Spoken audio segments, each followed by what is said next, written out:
The matchup is set. Your San Francisco 49ers will be hosting the Green Bay Packers. I got to be honest, I didn't think after one NFC playoff game we would have the answer to this equation. I thought it was a possibility we could go into tomorrow and have no idea, but all it took was one. Dallas Cowboys losing feels almost as good as the 49ers winning. It really does. That being said, Packers coming to Santa Clara next week. David and I are going to discuss all of that next.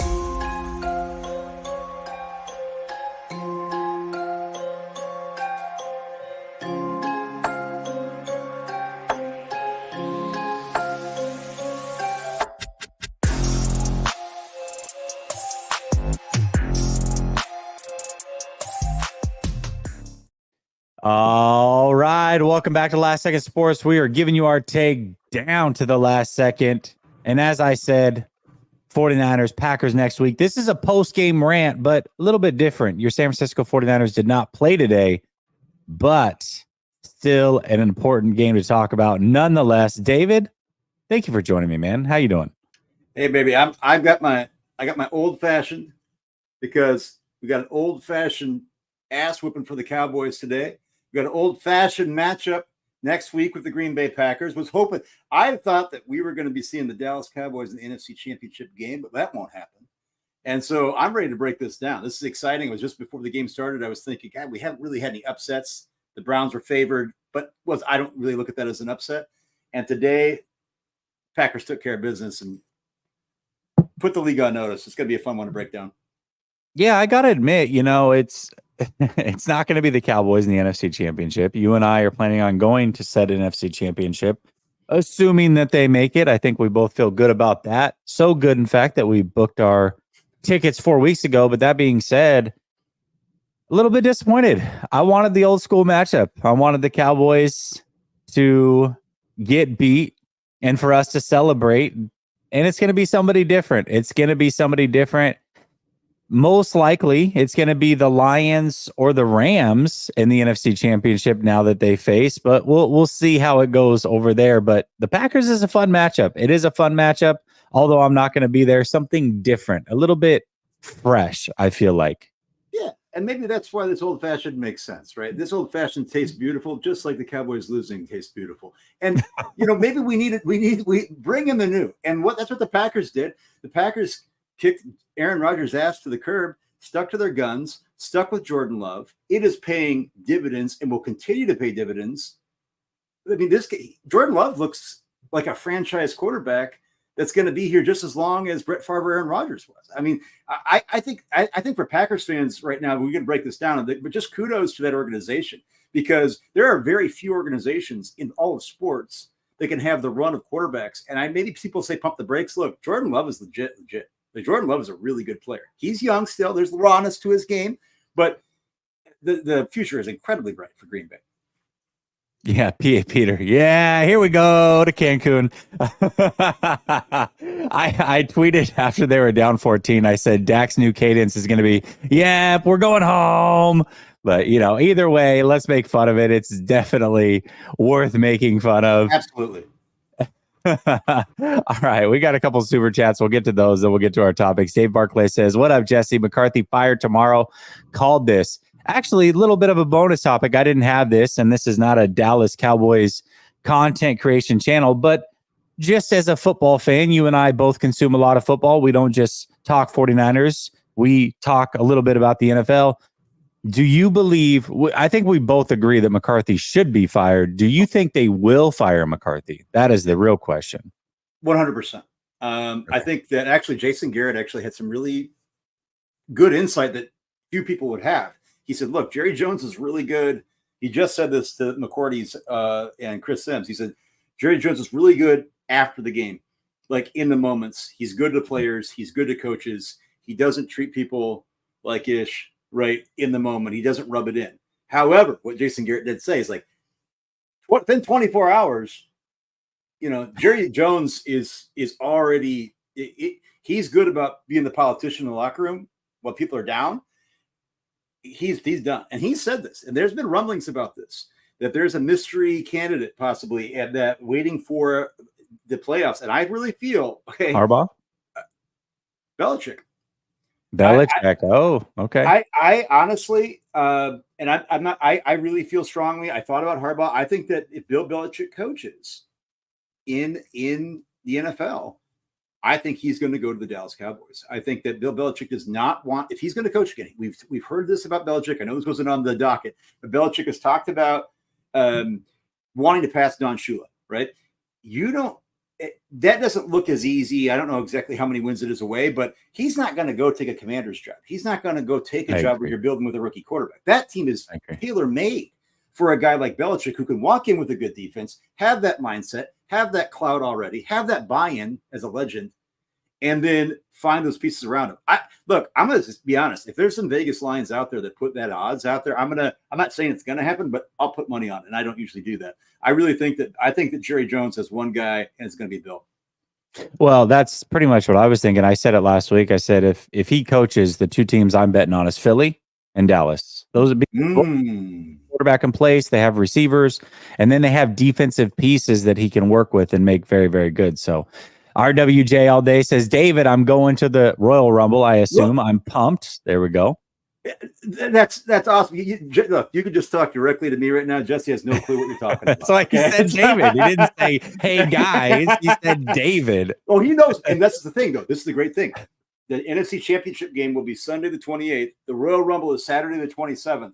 And I mean, if I can get Roman Reigns, my tribal chief, if I can get Roman Reigns to win the Fatal 4-Way match against AJ Styles, Randy Orton, and LA Knight, and then the Niners see the confetti drop, and we look at it number 6, it's going to be one of the best weekends of the year. Next February 11th, we win it all. Cryptic says Packers are playing with house money and nothing to lose. That's the only scary thing next week. Niners should win, and they hold their own destiny. Yeah, I would say that's it. I just think that they're a live dog just because they have nothing to lose. And I talked about that with Larry. I know Larry's like all good call by him, by the way. I think he had the guts to actually pick the Packers. That being said, he's very concerned about the Packers. I am not, but this is one thing I mentioned is that, hey, you know what? They are a little bit of a live dog. They have nothing to lose, trick plays, all those things. All the stops come out when you have nothing to lose. They're playing with house money, especially now winning in round 1. But before we get to some possible issues, let's talk about the favorable matchups, because I think there are plenty of favorable matchups against the Green Bay Packers. Quite frankly, the 49ers are the better team. That's why they're going to be at home next week. That's why they're at home this week. As a matter of fact, enjoying these games. What are some favorable matchups you see with the Green Bay Packers and San Francisco 49ers? For the 49ers. Yeah, I think that the favorable matchups is this, as Jordan Elliott was talking about this before, chatted with him about that 28th ranked run defense. Look, there's rain in the forecast for this weekend. I talked about this. Been a bugaboo for Brock Purdy at Iowa State, other places, and other people have rightfully mentioned that there's a lot of quarterbacks that don't do exceptionally well in wet weather. I get it. I don't think it's going to be torrential. I think, and I hope they'll get that Saturday night game. It'll be fine. That being said, this is exactly. And by the way, Matt LaFleur knows this. He's been. I mean, they've seen this before, right? We've seen what's happened to the Green Bay Packers defense, which is a much better run defense once upon a time with Raheem Mostert. This is a worse rush defense than them. Okay, and I guarantee you. He is gonna have those linebackers in a blender. Isaiah McDuffie, bless your heart, bro. You are not built for this. Okay. Now, I am all about, I don't want to talk too much about the Packers. I got a lot of friends. My mother-in-law's a Packers fan. She lives in Reno. I really respect the Green Bay Packers organization. I think that they are going to be a test for our 49ers defense. But I do think that run game and those linebackers with people in space, and you saw that at the end of the game. Yes, it was garbage time, but that defense, you've seen over the last several weeks, I picked them to win out, to go 11-6. They made it interesting because they went into Carolina and just kind of did what they did in New York, right? This defense is consistently not good. Okay, you can blame Joe Barry, you can blame whomever. They just and so in the run game with the linebackers in space, I think this is going to be a huge game for the 49ers offense if the conditions are good. Yeah, I agree with that. And styles make matchups, right? Like Dallas threw the ball 50 plus times today. And that's not because they were getting blown out. They would have done that probably in a close game. They haven't ran the ball consistently for a long time. And so what you have is the perfect stylistic matchup for Green Bay's defense, which has not been great all season long. But when you force, they didn't have to force a team to be one-dimensional tonight in Dallas. Dallas was going to be one-dimensional. But you know that when you're able to force a team to be one-dimensional, it makes things easier on your defense. Dallas forced themselves into being one-dimensional, and that made things easy on Green Bay. And Green Bay does have some talented players. Don't get it mistaken. They have some talented players on the defense. We'll see if Jair Alexander's able to go next week. If not, they're definitely in big time trouble. But if Jair Alexander is able to go, there's some good players and some things on that defense that can cause some issues. However, if you can run the ball and pass the ball and be balanced on offense, that is a problem for the Green Bay Packers defense. It has been all season long, and being able to run the ball should not be an issue for the 49ers. Run the ball until they force you to not run it. Then you can start opening it up, going over the top with Brock Purdy, Ayuk, and some of those guys. I like this matchup against the defense. And as good as Campbell is, I think he has issues covering as well. And that's another thing. You get Campbell? Kittle. Yeah. Kittle. You get CMC loose against him. I love those matchups. I really love those matchups. Devondre Campbell, there were multiple times in this game, and I didn't want to rag on him too much but there were multiple times earlier in the game too where he really looked slow in decision-making process. To say there are a couple of times where he kind of, okay, I got to spy on Dak as a runner. He stuck with the receiver after Dak's beyond the sticks, just mental hiccups. Like he looks slow. He's just not the Devondre Campbell that maybe you're used to seeing several years ago. He is absolutely an exploitable piece. Isaiah McDuffie, I'm telling you, you talk about when Kyle sees these guys, when he talks about putting guys in a blender in the run game and then in the short passing game and in timing throws and getting guys out of PA and letting Brock maybe do something in boot situations. Look, I got a lot of respect for this defense. You mentioned Jair Alexander. I just think that the 49ers actually match up well against teams with good cornerbacks when they can exploit a front seven that struggles in space. Yeah, it's going to be very tough for their defense to stop the 49ers' balanced attack and offense. Dave Barclay says, who do you pick tonight? I bet Stafford throws a pick. I'm going with the Rams, but really I could see the Lions winning. I think that game is a toss-up to me. I don't really care. I mean, whoever it is most likely going to be meeting the 49ers in the NFC Championship. So I would watch this one closely. I don't see the Eagles or the Bucks beat neither of these teams. So whoever wins this game is likely your opponent in the NFC Championship. So just pay attention to the game. Watch what they do well. Watch where they struggle. Obviously, the matchups are very different than playing the 49ers, but scout the opponent a little bit. Have some fun. Maybe take back a few pops, what have you. But this is the matchup you're likely going to see in the NFC Championship, the winner of this game. So watch it intently, I should say. Matthew says, oh man, Pack about to catch these hands. Let's go. And he follows it up and he says, stop Aaron Jones, contain Dobbs, and we're going to be fine. Yeah, I mean, I would say, easier said than done. I think the offense is interesting and can present some problems. And let's talk about that a little bit. There are some possible issues that the Packers can present to the San Francisco 49ers. And I think most of those issues are going to be their offense versus our defense. What do you see as far as maybe some areas that Green Bay can be successful against San Francisco? I think that there's going to be some situations where Jordan Love has been really excellent at a play action. And I think that he has the ability to make all the throws. We've seen the middle of the field timing. We've seen what he can do off schedule. I think he's clearly the biggest threat. It's no knock on their weapons, but I've talked about this. I mean, what Jordan Love is doing with their whole stable outside of Aaron Jones, all their tight ends receivers are first and second year players. Every single one of them. Christian Watson, Romeo Doubs, your second year, right? But then what do you get? Dontavian Wicks, Bo Melton, Luke Musgrave, Tucker Kraft, and I know I'm forgetting somebody here. Jaden Reed. These are all really, really solid NFL players. Christian Watson, we talked about before, but Christian Watson's not quite all there yet. So I think that the 49ers are going to respect it. I think that one thing I will look with Jordan Love is I wouldn't call him a YOLO artist, but I think that at all. I think he can be very disciplined, but I also see him. There were several times in this game where he's very willing to just say 50-50 ball. And He if you trusts can, his guys. what? Well, He yeah, trusts his guys. and Yeah. I think that's one of the keys. I think is to put, similar to Jordan Love isn't a big scrambler, although he can use his legs. I think that I'd like to see the 49ers deploy maybe a little bit more pressure than I'm used to.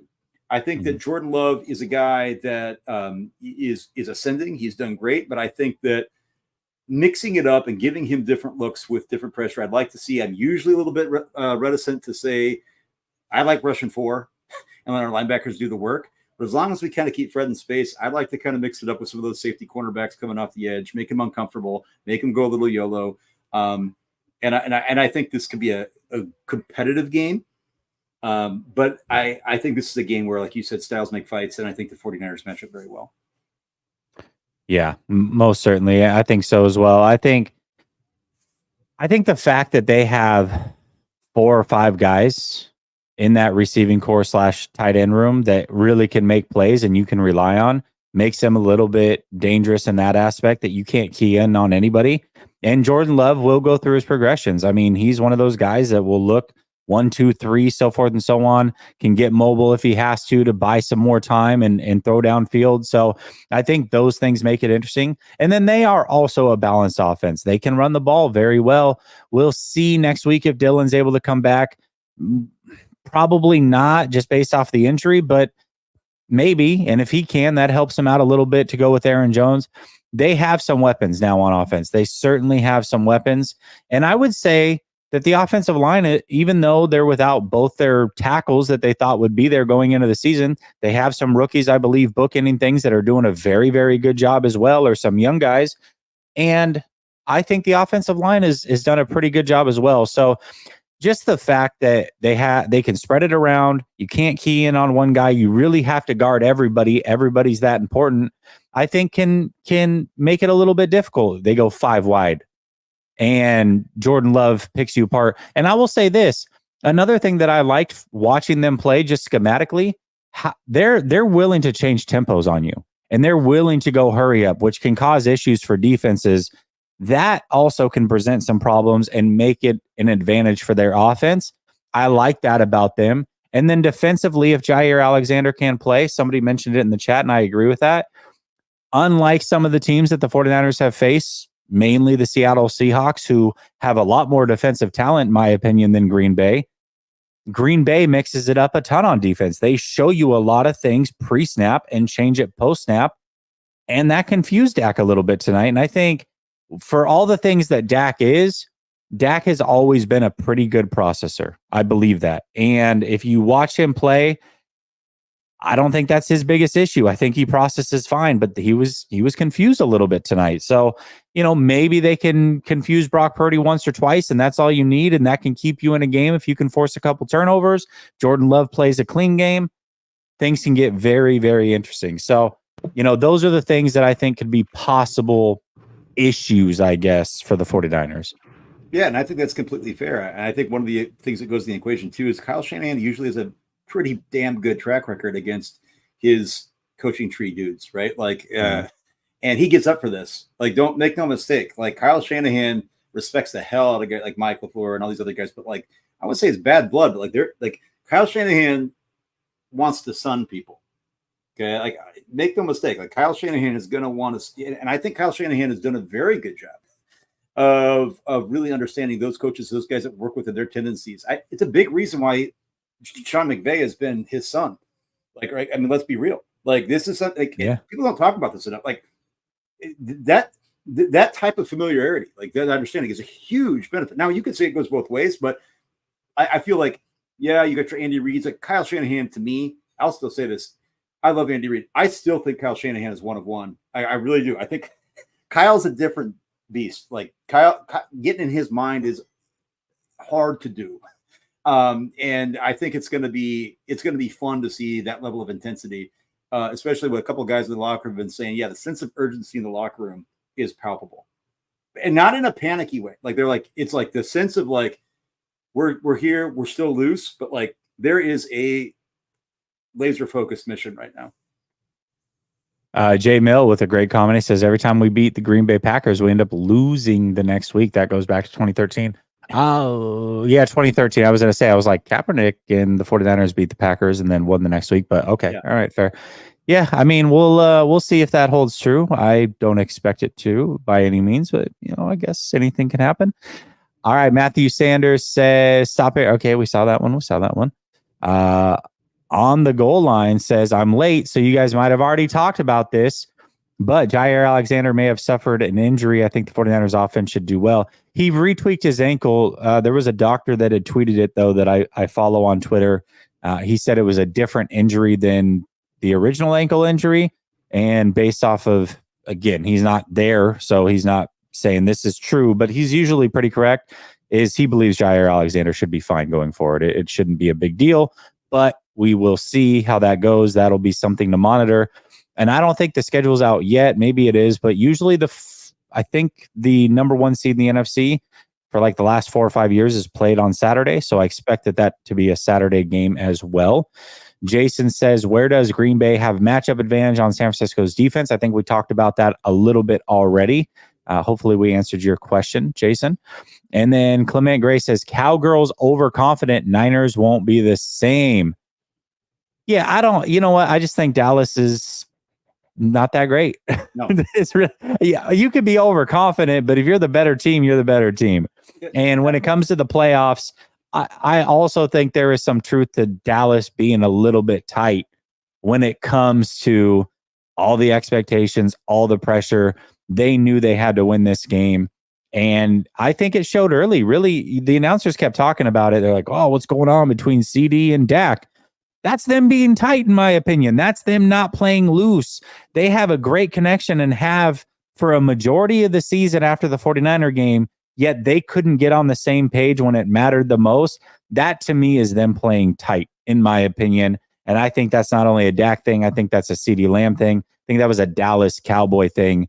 There was definitely palpable pressure that you could feel on that team, and they showed it very, very early on. And by the time they had gotten over said pressure, it was just too late. And that's the way it went for them.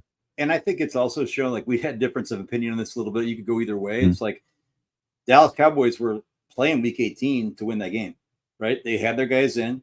They handily beat Washington, had their starters in almost the entire game, and didn't have the extra week off like the Niners did. Came out in their own place. It looked like, I mean, it's like, I think, like you said, that confirms what you're saying. Like, I just think Dallas is, if you look back at their schedule, who do they beat?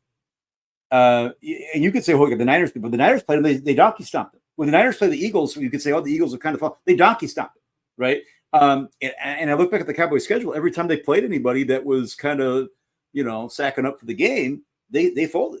So even you go back to the Lions game, should have lost that game, right? They won on a, officials, lost their hearing aids. So it's like, I don't know, like that's the, so yeah, Cowboys, tale as old as time. However, it's been 29 years for the 49ers. It's been 28 years for the Cowboys. So they still are just a little bit ahead of us. We got to get that one. We got to get ahead of it. We got to end it and then let them lose next year, and then we'll be good to go. All right, let's talk a little bit about Jordan Love. It's interesting because I feel like there are a lot of fans, which is fine. I mean, you work a full-time job, you have kids, you got a life. You can't watch everybody all the time. And self-admittedly, I watched a lot of football this year. I've watched Jordan Love maybe 2 or 3 times, so not a lot. I don't have a real good beat on how good he has been. Obviously the numbers are there, but I don't like to box score scout. I like to see players for themselves and make kind of a decision on who they are. Jordan Love was fantastic tonight. And I think 49er fans got to see Jordan Love front and center. They got to see CJ Stroud front and center, some other young, good quarterbacks, and see what they're all about.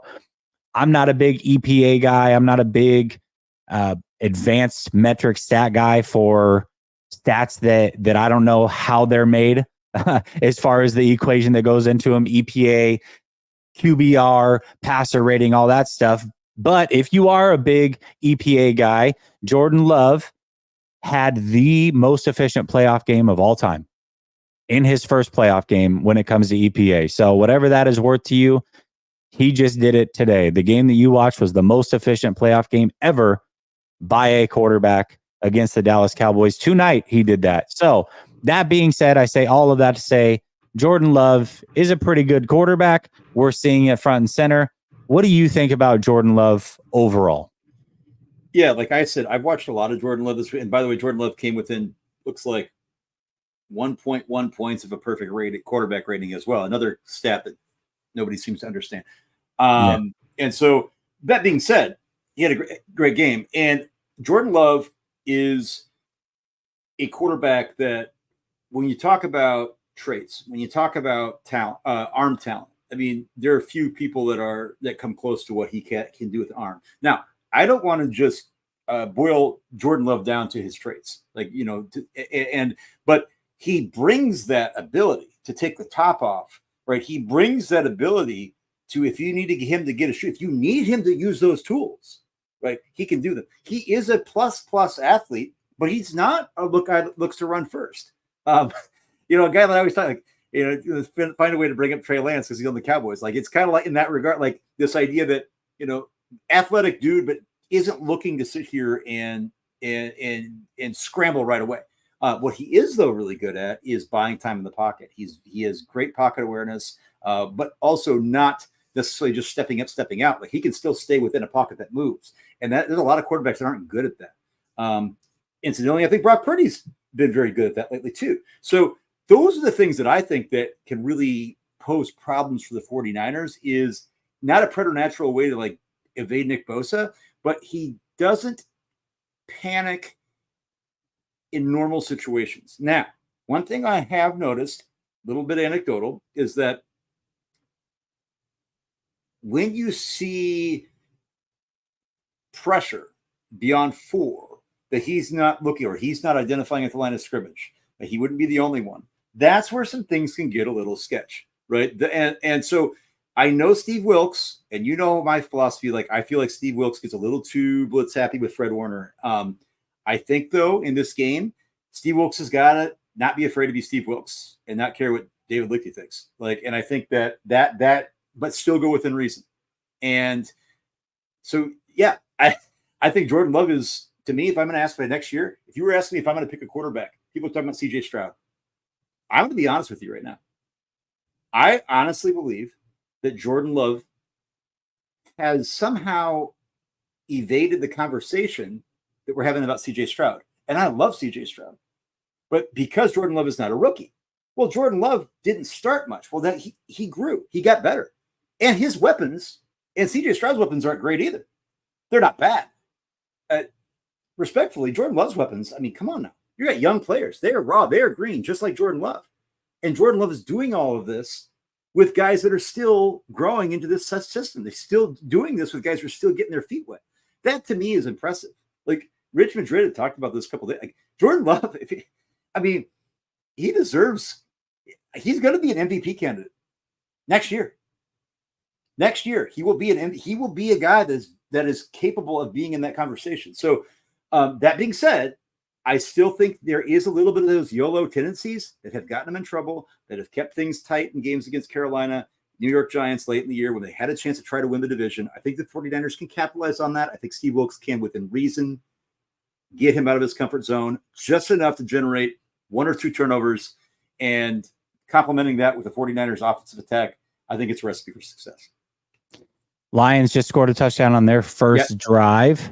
Goff went 5 for 5. It looks like Laporta's playing. Yep. And now the Rams have a chance to answer. I think this game could be a shootout going both ways. This is going to be a lot of fun. And we're going to get out of here shortly. We got this and then one more quick topic. But, we just wanted to get on and talk about the matchup that's coming up next week. Yeah, I was very impressed with Jordan Love. Very impressed with Jordan Love. Happy to watch him a little bit more. And essentially, yes, I know he's not a rookie, but this is his first year playing. And so some of the mistakes that he makes now that you pointed to, I definitely see as well, but he will get better.